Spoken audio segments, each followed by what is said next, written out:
नवाज़ league अॻवान ख्वाजा साद रफ़ीक चयो आहे त पीटीआई बानी सां पंहिंजनि ई कई आहे चूंडनि में गंद साफ़ करणो आहे। लाहौर चेन 122 ते गवर्नर गडजाणी खे ख़िताब कंदे साद रफ़ीक चयो त मज़हबी टच ॾींदे अव्हां किथां खां किथे पहुची विया।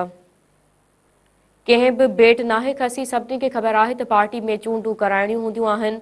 उन त पहिरियां रसीदुनि जी घुर कंदो हो, हाणे पार रसीदूं न पियो ॾेखारे। 8 फरवरी जूं चूंडूं मुल्क जे मुस्तक़बिल जो फ़ैसिलो कंदियूं। केर बि ख़ैरात ॾियण लाइ तयार नाहे।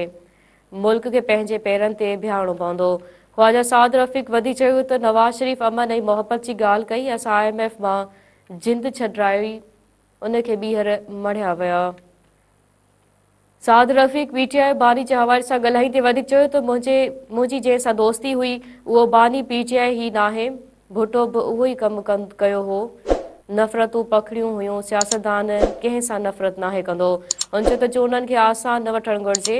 वोट जी ताक़त सां गंद साफ़ करणो आहे। बानी PTI जा नामज़दगी काग़ज़ रद्द थियण ते अफ़सोस थियो।